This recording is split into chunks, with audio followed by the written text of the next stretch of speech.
Saludos al grupo Instrucción Teológica.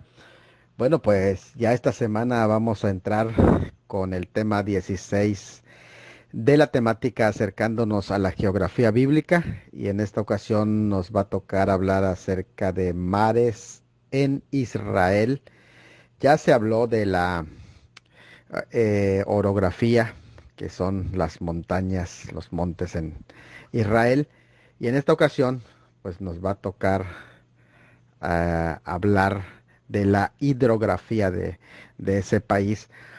Más que nada, lo que hacemos es centrarnos en las localidades que giran alrededor de ello. Claro que vamos a estar hablando de los tres principales mares. Creo que nuestro exponente, que es Géser Zúñiga, y por cierto, usted le escuchan así un poquito hermosa su voz porque es locutor y bueno, pues es una voz agradable. Entonces vamos a tener la exposición de esta temática. Para mí es muy especial el tema porque pues vamos a conocer las ciudades que están en tres de los principales mares. Primero el mar Mediterráneo, que son ciudades costeras, pero de la parte de la tierra de Israel.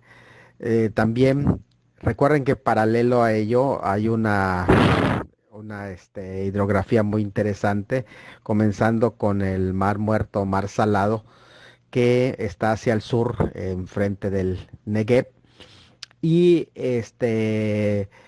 más al norte nos vamos a encontrar con lo que se llama el mar de Galilea. Es interesante la historia del mar de Galilea, porque también recuerden que ese mar de Galilea es también llamado Genezaret. Todavía me acuerdo de las canciones de esas antiguas que decían Genezaret es el lago donde Cristo predicaba, la gente allí se juntaba para oír de su palabra. Bueno, ese mismo mar de Galilea no solamente es Genezaret, también es llamado el mar de Tiberias. Es la canción que dice, Señor, Señor, los mares de Tiberia pasan también sus rudas tempestades, y mi espíritu y mi alma titubea como Pedro en el mar de Tiberia. Bueno, es el mismo mar de Galilea que en hebreo también es llamado el lago de Kineret, porque el hebreo Kineret de Kinor significa precisamente arpa o lira. Es la lira primitiva porque la forma de ese mar de Galilea es de una lira. Así que vamos a estar teniendo seguramente la explicación allá por Géser de esos tres mares principales, todas las ciudades que están alrededor de esos mares, pero recuerden que en la dirección entre el mar de Galilea y el mar Muerto, el mar Salado, en línea recta y paralela al Mediterráneo en forma vertical, está también el río Jordán, que es muy importante el río Jordán porque pues prácticamente riega y atraviesa todo y une tanto el lago de Genesaret o mar de Galilea con el mar Salado. Es interesante esto que vamos a estar viendo porque se van a enfocar luego las ciudades que están a las costas alrededor y entre esos también se van a hablar de ríos y otros más. Así que esto va a estar muy interesante y vamos a conocer precisamente ese lado de la geografía que muy poco se habla, pero seguramente que va a ser interesante porque inmediatamente concordado con las ciudades que van a mencionar y los poblados que están en esos lugares, en esos sitios, vamos a recordar historias que allí se desarrollaron. Bueno, pues vamos a tener una semana interesante y espero también la participación de la mayoría y si se lleva 2 semanas no hay ningún problema. Así que adelante, vamos a dar espacio para que aprendamos juntos acerca de la hidrografía de la tierra de Israel. Saludos. Buenos días, Dios les bendiga. Soy su hermano y amigo Yeser Marcial Bravo Zúñiga, desde la República Hermana del Perú. Hoy tenemos un tema más sobre mares y ríos de Israel. Acompáñenme durante estas semanas para poder hablar sobre este tema. La geografía de Israel es muy diversa, con regiones desérticas en el sur y montañas cubiertas de nieve en el norte. Israel se encuentra en el extremo oriental del mar Mediterráneo, en el suroeste de Asia. Israel limita al norte con el Líbano 79 kilómetros de frontera, al noroeste con Siria, 76 kilómetros de frontera, al este con Jordania, 238 kilómetros de frontera, y Palestina, Cisjordania, 330 kilómetros de frontera, al suroeste con Egipto, 255 kilómetros de frontera, y al oeste con Palestina, la Franja de Gaza, 59 kilómetros de frontera. Al oeste de Israel se encuentra el mar Mediterráneo, que constituye la mayoría de los 273 kilómetros de costa israelí, una pequeña salida de 10 kilómetros al Golfo de Eilat en el Mar Rojo existe en el sur. La superficie de agua en Israel se encuentra principalmente en 3 lugares: Mar de Galilea, 164 kilómetros, el Mar Muerto, 310 kilómetros, y el río Jordán, una longitud de 320 kilómetros. Israel tiene el clima mediterráneo, con veranos largos y soleados, calurosos y secos, e inviernos suaves, pero fríos en las montañas del norte. La superficie de Israel es de aproximadamente 20.700 kilómetros, incluyendo 445 kilómetros de aguas continentales. La extensión de Israel de norte a sur es de 424 kilómetros y en el oeste hasta su punto más oriental 114 kilómetros, siendo su punto más estrecho de solo 15 kilómetros. El sur de Israel está dominado por el desierto del Negev, que cubre unos 12.000 kilómetros, más de la mitad de la superficie total del país. Al norte del Negev se encuentra el desierto de Judea, que en su frontera con Jordania contiene al Mar Muerto, que a 417 metros al nivel del mar es el punto más bajo de la tierra. La región central de Israel está dominada por las colinas de Judea, mientras que la costa norte y central se compone de la plana y fértil llanura costera de Israel. Al norte de esta región se encuentran las serranías del Monte Carmelo, que es continuada por el fértil valle de Jezreel, y las colinas de la región de la Galilea. Esta está bordeada por los altos del Golán, que contiene el punto más alto de Israel, el pico del Monte Hermón, a 2.224 metros al nivel del mar. Esta es una pequeña introducción a la pequeña geografía bíblica de Israel. Que tengan una excelente mañana y en la noche continuamos con la ponencia del día de hoy. Con 2.5 millones de kilómetros cuadrados, el mar Mediterráneo cuenta con una superficie menor a la de Kazajistán. Y aunque su extensión no sea desorbitante, es un hecho de que es uno de los mares más importantes de la historia, pues conecta 3 mundos diversos entre sí desde tiempos inmemorables. De hecho, se podría decir que la lucha por el control de este espacio geográfico definió la historia universal. Por definición, el Mediterráneo forma parte del Océano Atlántico y se conecta a él mediante el Estrecho de Gibraltar. Por extensión, es el segundo mar interior más extenso solo por detrás del Caribe. Sus aguas bañan las 3 grandes penínsulas de Europa, Ibérica, Itálica y Balcánica, así como el norte de África y la península de Anatolia en Asia. Desde esta última se conecta con el Mar Negro por los estrechos del Bósforo y Dardanelos, así como el Mar Rojo por medio del Canal de Suez. 23 países soberanos tienen costas en este mar, cuyo nombre proviene del latín Mar Mediterráneo, cuyo significado es mar en medio de las tierras, razón por la que la palabra se usa hoy en día para los países que no tienen salida al mar. Aunque otras culturas como los egipcios o turcos tenían sus propias denominaciones. Y ya que hablamos de culturas, resulta que el Mediterráneo ha sido el lugar de nacimiento de una gran diversidad de pueblos en 3 continentes. Los antiguos egipcios fueron de los primeros en navegar por sus aguas, seguidos por pueblos que prevalecieron desde la creciente fértil y se establecieron en las costas orientales, tales como los fenicios, quienes se movilizaron al punto de fundar colonias en el norte de África y sur de Europa, y cuyo legado para la humanidad se plasma en su alfabeto. En el viejo continente, los griegos dan nacimiento a la civilización occidental luego de la fundación de una serie de ciudades-estado que tantos aportes le han dado a la humanidad. Como sabrás, los sucesores culturales de los griegos son los romanos, quienes para el siglo III a.C. se disputaban el estatus de potencia del Mediterráneo con Cartago, una civilización descendiente de los fenicios que asentó su centro de poder en el actual Túnez. Y es aquí cuando el Mediterráneo se convierte en un espacio geográfico que definiría la historia universal, pues en un afán del control sobre este mar por el que tanto comercio fluía, deviene en las conocidas guerras púnicas y tras la que los cartagineses son derrotados decisivamente. Los romanos llaman entonces al Mediterráneo como Mare Nostrum, haciendo referencia a que se convirtieron en la potencia hegemónica de la región por 5 siglos. Roma, desde ese entonces, ha dejado un legado cultural, político, lingüístico, arquitectónico, jurídico y filosófico que continúa hasta nuestros días.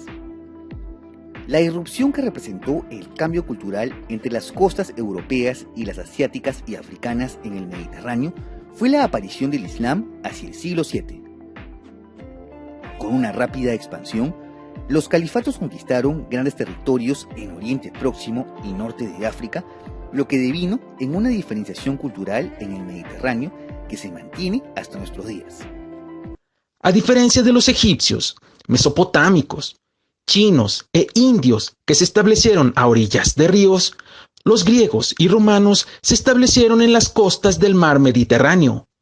Este recurso natural representó algo más que el alimento para la subsistencia, ya que fue un espacio que permitió la comunicación y el intercambio cultural entre los pueblos que lograron establecerse en sus costas, destacando como uno de ellos los fenicios, quienes se especializaron en la construcción de barcos ligeros y resistentes. Entre los beneficios que el mar Mediterráneo proporcionó a las antiguas civilizaciones, especialmente a Grecia y Roma, podemos enumerar los siguientes. El primero de ellos es el desarrollo de la navegación, ya que por medio de ella, los griegos incursionaron por el mar Egeo y lograron dominar la península de Asia Menor. Otro de los beneficios le correspondió a los romanos, a quienes les permitió construir un poderoso imperio que comprendía alejadas regiones como el norte de África, el sur de Europa hasta la península ibérica y todo el territorio ocupado por los griegos, permitiéndoles también extenderse hasta el Medio Oriente. Los 7 mares del Antiguo Testamento: Mar Mediterráneo, Mar Negro, Mar Caspio, el Mar Rojo, el Golfo Pérsico, el Mar de Galilea y el Mar Muerto. Cada uno de estos mares estaremos explicándolo en el transcurso de la mañana y en el transcurso de la tarde. Mar interior de Europa, Asia y África, unido al Océano Atlántico en su límite occidental por el Estrecho de Gibraltar, conocido por los romanos como el Mare Nostrum, Mar Nuestro. Es casi un mar cerrado. Tiene una gran importancia política como salida marítima para los países de la antigua Unión de repúblicas socialistas soviéticas a través del Bósforo, el Mar de Mármara, los Dardanelos y el Mar Negro, y para el acceso de Europa y América al petróleo de Libia, Argelia y de la región del Golfo Pérsico a través del Canal de Suez y los transportes terrestres. El Mediterráneo cubre una extensión de unos 2.510 kilómetros, tiene una longitud de este a oeste de 3.860 kilómetros y una anchura máxima de 1.600 kilómetros. En general, poco profundo de 1.370 metros de media. El Mediterráneo alcanza una profundidad máxima de 5.121 metros frente a la costa sur de Grecia. Vamos a hablar un poco de la historia del mar Mediterráneo. Ha sido un mar clave para la historia. Fenicios y romanos han navegado por él junto a los griegos, quienes superaron los límites del mismo a través del estrecho de Gibraltar hace unos 3.000 años aproximadamente. Estos navegantes solo conocían las corrientes de los ríos y pensaron que la extensión de agua al otro lado de Gibraltar era un enorme río. Por ello, la palabra que significa río en el griego clásico era okeano, y de allí proviene la palabra océano. En la antigua Roma se llamó Mare Nostrum, nuestro mar, debido a que todas sus orillas fueron ocupadas por ella. Y en el siglo XX, Mussolini, queriendo recrear el Imperio Romano, lo llamó Mare Nostrum italiano durante la Segunda Guerra Mundial. El mar originó una serie de leyendas y mitos en torno a él, como la de Jasón y los argonautas. En la profecía de Ezequiel se dice que en el mar grande hay muchos peces, Ezequiel 47, versículo 10. Y en efecto en estas aguas se hallan un coral excelente, abundancia de esponjas y más de 400 variedades de peces. Los escritores de la Biblia no solo usaron el nombre mar grande, Josué 1:4, Josué 9, versículo del 1 al 2, Josué 15, versículo del 12 al 47, Josué capítulo 23, versículo 4, Ezequiel capítulo 47, versículo 15 y de 19 al 20 y Ezequiel 48, versículo 28, sino que también se refirieron a él con otros términos muy amplios. Para ellos esta masa de agua era el mar occidental, debido a que formaba el límite occidental de la tierra que Dios les había dado. Deuteronomio capítulo 11, versículo 24, Deuteronomio capítulo 34, versículo del 1 al 2. Desde Jerusalén se veía como el mar occidental en contraste con el mar oriental o mar muerto. Joel capítulo 2, versículo 20, Zacarías capítulo 14, versículo 8. Otras veces se le llamaba el mar de los filisteos, Éxodo capítulo 23, versículo 31, o simplemente el mar. Números capítulo 34, versículo 5. Mar Negro, mapa y ubicación geográfica. Es un mar interior ubicado entre Europa y Asia. Interior puesto que se encuentra tierra adentro. Sirve como separación del oriente de Europa y del occidente de Asia. A través de diversos canales y mares, el Mar Negro logra tener enlace con el Océano Atlántico. Estos canales son el estrecho del Bósforo y el estrecho de Dardanelos, mientras que los mares son el mar de Marmara, el mar Egeo y el mar Mediterráneo. También está conectado al mar de Azov, gracias al estrecho de Kerch. Al pasar del tiempo, el Mar Negro ha recibido distintos nombres. Los grecos romanos siempre lo conocieron bajo el nombre del Mar Hospitalario.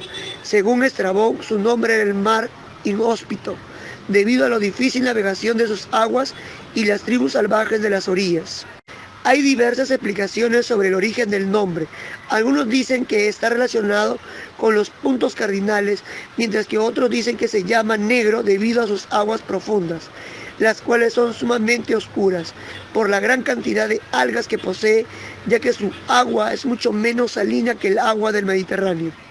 Según algunas teorías, hace muchos milenios el Mar Negro era un lago gigantesco de agua dulce, pero debido a un gran diluvio, el mar Mediterráneo rompió el muro natural que servía como separación, es decir, lo que hoy conocemos como el estrecho del Bósforo. De esta forma las aguas se mezclaron convirtiéndose en un mar. Mar Caspio, mapa y ubicación geográfica. Lago de agua salada del suroeste de Asia.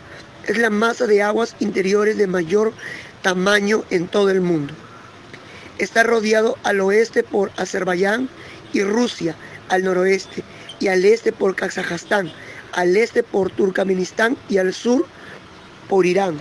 Se extiende a unos 1.210 kilómetros en dirección norte y sur, entre unos 210 y 436 kilómetros en dirección este-oeste.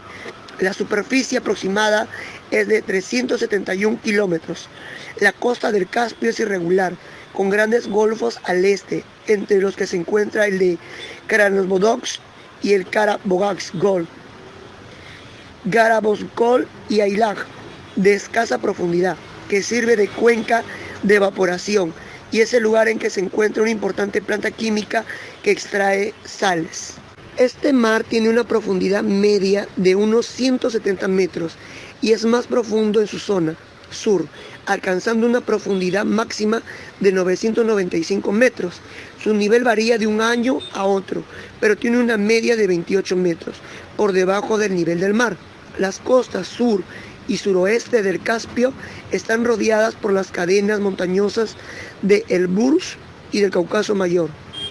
El mar tiene numerosos dependientes, en particular el Volga, que forma un amplio delta, y los ríos Ural y Emba, que llegan hasta el norte. Otros como el Gorgan y el Atrek fluyen desde el este y el Kura desde el oeste. El mar no tiene salida.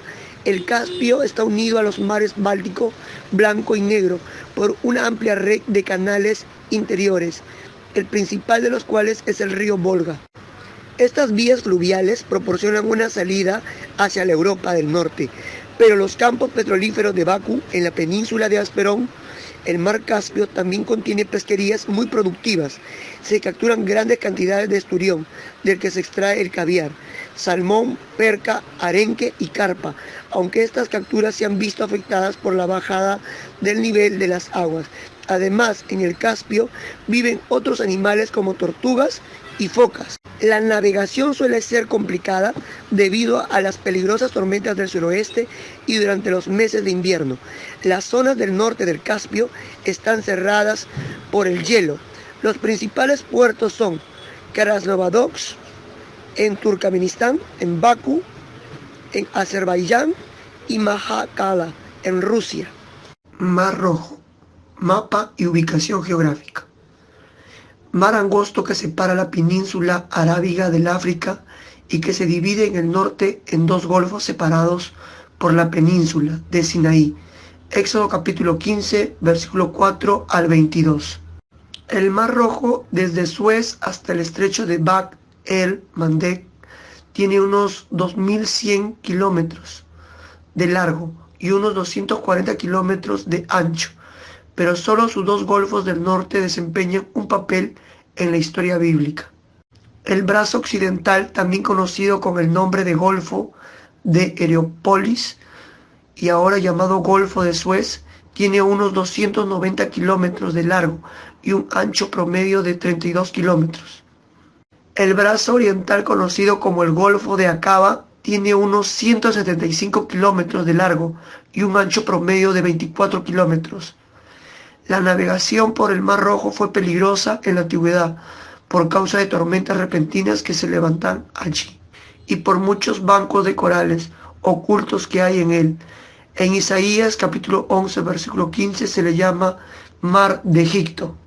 El Mar Rojo es muy conocido por su relación con la historia del Éxodo, el cual los israelitas cruzaron a pie en seco después que las aguas se dividieron.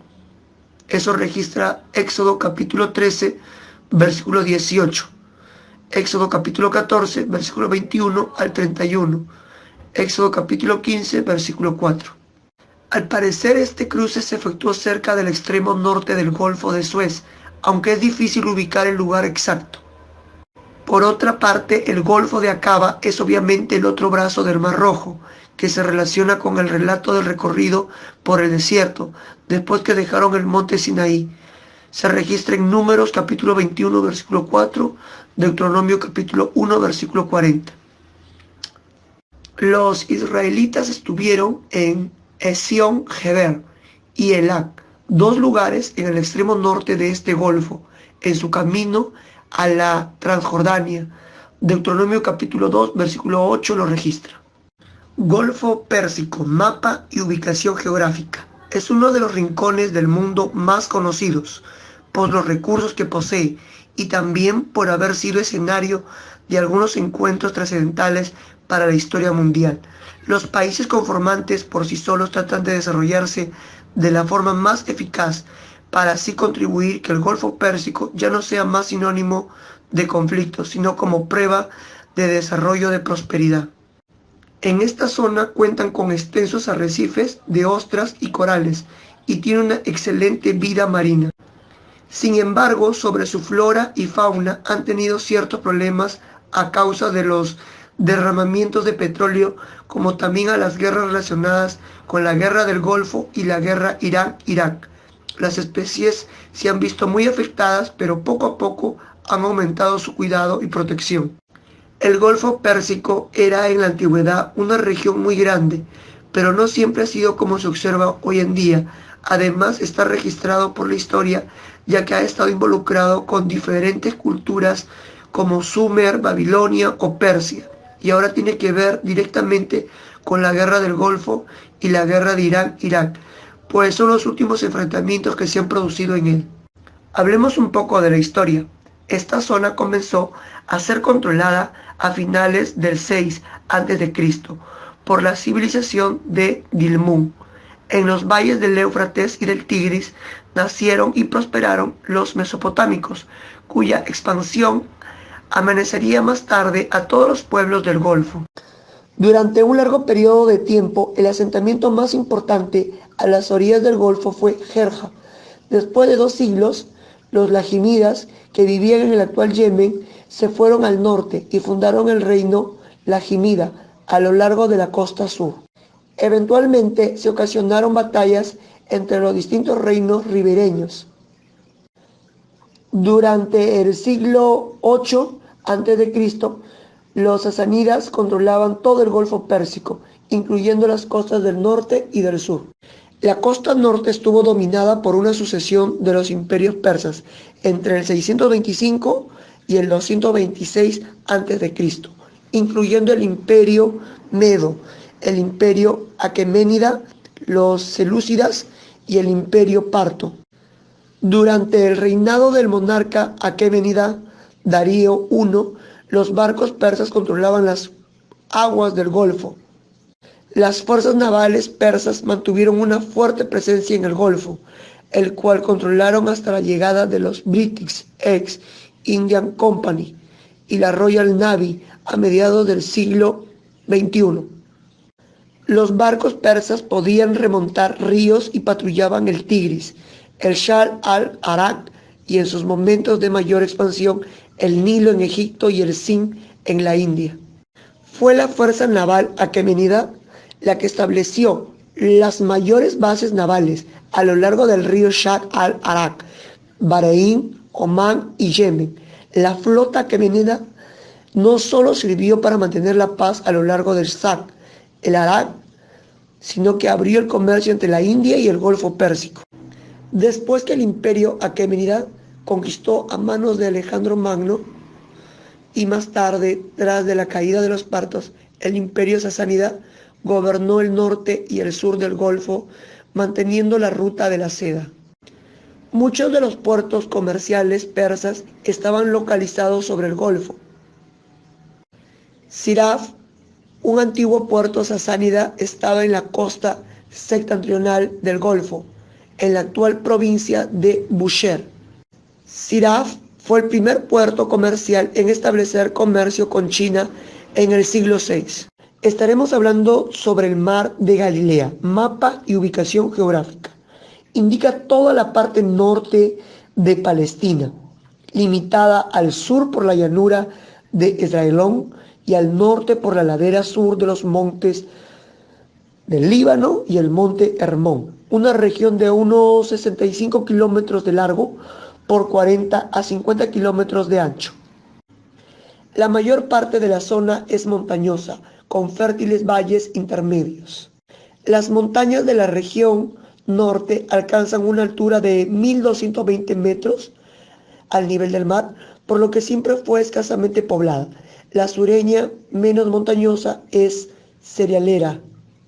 Lugar del ministerio de Cristo. No solo fue criado en Galilea, sino que la mayoría de los apóstoles procedía de allí. Las ciudades galileas mencionadas en el Nuevo Testamento son Capernaum, Naín, Corazín, Caná, Nazaret, Tiberias y Betsaida. Alrededor de Galilea también se acumularon memorias heroicas. Ahí estaban los campos de batalla de Megido, Gilboa y las aguas de Merón. Ahí estaba el hogar de Barak, Ixán, Elón y Tola, 4 de los jueces. De ahí salieron los profetas Jonás, Eliseo y posiblemente Oseas. 11 de los apóstoles eran galileos. Josué capítulo 20 versículo 7, Jueces capítulo 4 versículo 6 al 10 y Primera de Reyes capítulo 9 versículo 11, Segunda de Reyes capítulo 15 versículo 29. Sucesos en Galilea. Jesús entró a Galilea, Mateo capítulo 4 versículo 12, Marcos capítulo 1 versículo 14 al 15, el Evangelio según San Juan capítulo 4 versículo del 1 al 3 y el versículo 43. Primera gira de predicación por Galilea, el leproso fue sanado. Registra en el Evangelio según Mateo capítulo 4 versículo 23 al 25. Mateo capítulo 8, versículo 2 al 4, el Evangelio según San Marcos capítulo 1, versículo 35 al 45, el Evangelio según San Lucas capítulo 4, versículo 42 al 44, el Evangelio según San Lucas capítulo 5, versículo 12 al 16. Segunda gira por Galilea, compañeros de viaje, Evangelio según San Lucas capítulo 8, versículo 1 al 3, resucitó al hijo de la viuda de Naín, que está registrado en el Evangelio según San Lucas capítulo 7, versículo 11 al 17, recibió un último mensaje de Juan el Bautista. Eso está registrado en el Evangelio según Mateo, capítulo 11, versículo 2 al 30. En el Evangelio según San Lucas, capítulo 7, versículo 18 al 35. Tercera gira por Galilea. Los 12 enviados, según registrado en Mateo capítulo 9, versículo 11. El Evangelio según San Marcos, capítulo 6, versículos 6 al 13, el Evangelio según San Lucas, capítulo 9, versículo 1 al 6, Cristo predice su muerte mientras que está allí, Evangelio según Mateo, capítulo 17, versículo 22 al 23, Evangelio según San Marcos, capítulo 9, versículo 30 al 32, el Evangelio según San Lucas, capítulo 9, versículo 43 al 45, la última salida de allí, Evangelio según Mateo, capítulo 19, versículo 1, el Evangelio según San Marcos, capítulo 10, versículo 1, el Evangelio según San Lucas, capítulo 9, versículo 51. Él apareció después de su resurrección en el Evangelio según Mateo, capítulo 28, versículo 16 al versículo 18, el Evangelio según San Marcos, capítulo 16, del versículo 15 al versículo 18.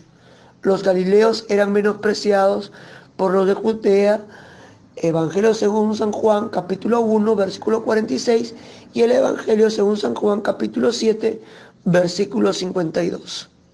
El mar Araba o el mar muerto es la parte de la extraordinaria fosa o gran hendidura que se extiende hacia la ladera meridional del monte Hermón, albergando el mar de Galilea y el río Jordán. Luego desciende de forma muy notable por debajo del nivel del mar para formar la cuenca del Mar Muerto. El Jordán serpentea a través de la parte septentrional del valle rectilíneo y su flujo constante riega la franja verde que bordea el río. Al sur del Mar Muerto, sin embargo, riegan el Araba, torrentes de temporada que son insuficientes para dar vida al suelo seco. En la actualidad, a la zona que está al norte del Mar Muerto se le da el nombre de El Gor, que significa depresión, mientras que el nombre Araba se reserva a la zona mucho más árida que se halla al sur del mismo mar. Al Mar Muerto también se le conoce como el Mar del Araba. Deuteronomio capítulo 3, versículo 17, Deuteronomio capítulo 4, versículo 49, segundo libro de Reyes, capítulo 14, versículo 25. Los ríos de Israel, todos los cursos de agua de la región, con excepción del Jordán, son de poca expresión. Estaremos diciendo los nombres para que usted pueda aprender un poco más sobre los mares y ríos de Israel. Kerit, arroyo en el valle del Jordán, donde se escondió Elías del rey Acab. ¿Se acuerdan de esa historia? Está basada en Primera de Reyes, capítulo 17, versículo 3 al 5, probablemente al este del Jordán. Es una desembocadura del Jordán, margen oriental de frente a Samaria, torrente de aguas, ¿no?, de las lluvias, un río temporal, ¿no?, llamado Kerit. Hasta aquí tienen muchos audios para escuchar, para aprender sobre los ríos, sobre los mares. Espero sus preguntas, sus inquietudes en el transcurso de la mañana. Y el día de mañana estaremos terminando pues la clase sobre mares y ríos de Israel. Que tengan una linda noche y que Dios me los bendiga. Valle de Cedrón, posiblemente provenga de una raíz que significa ser oscuro. Valle profundo que se abre paso entre Jerusalén y el Monte de los Olivos. Comienza al norte, a poca distancia de los muros de Jerusalén, y se extiende primero hacia el suroeste y después hacia el sur, bordeando la ciudad. Por lo general es árido, incluso en invierno, excepto cuando abundan las lluvias, aunque el principio es ancho y de poca profundidad. Se va estrechando poco a poco y haciéndose más profundo. A la altura del antiguo emplazamiento del templo, alcanza unos 30 metros de profundidad y 120 metros de anchura. El valle de Cedrón, Nahal y Drón se junta al sur con el valle de Tirpeón y seguidamente con el valle de Hinón, para de allí seguir en dirección al suroeste, a través del árido desierto de Judá hacia el Mar Muerto. El nombre moderno por el que se conoce la parte inferior del valle es Wadi Egnar, que significa Wadi de fuego, un nombre que alude a que el tiempo es predominantemente cálido y seco. La escarpada y rocosa ladera oriental del valle, frente a Jerusalén, está ocupada por tumbas labradas en la piedra. En la ladera occidental, a medio camino entre lo que era el recinto del templo y la confluencia de los valles de Tripeón y Cedrón, se encuentra el manantial de Guión. El libro de Números, capítulo 2, registra sobre el manantial de Guión. No lejos de ese manantial, el valle de Cedrón se ensancha y forma un espacio abierto, que según algunos eruditos puede corresponder con el antiguo jardín del rey. Segundo libro de Reyes, capítulo 25, versículo 4. Abierta ya una brecha en el muro de la ciudad, huyeron de noche todos los hombres de guerra por el camino de la puerta, que estaba entre los dos muros, junto a los huertos del rey, estando los caldeos alrededor de la ciudad, y el rey se fue por el camino del Arabá. Cuando el rey David huía del rebelde Absalón, cruzó a pie el valle de Cedrón. Segunda de Samuel, capítulo 15, versículo 14 al 23 y versículo 30. Debido a que Simeí maldijo a David en aquella ocasión, Salomón más tarde le confinó a Jerusalén y le prohibió, bajo pena de muerte, cruzar el valle de Cedrón. Primera de Reyes, capítulo 2, versículo 8 al 9, versículo 36 y 37 del mismo capítulo 2 del primer libro de los Reyes. Fue este mismo valle el que Jesús atravesó cuando se dirigió al jardín de Getsemaní, Juan capítulo 18, versículo 1. Habiendo dicho Jesús estas cosas, salió con sus discípulos al otro lado del torrente de Cedrón, donde había un huerto, en el cual entró con sus discípulos. Durante los reinados de Asa, Ezequías y Josías, reyes de Judá, en el valle de Cedrón se destruyeron objetos relacionados con la idolatría.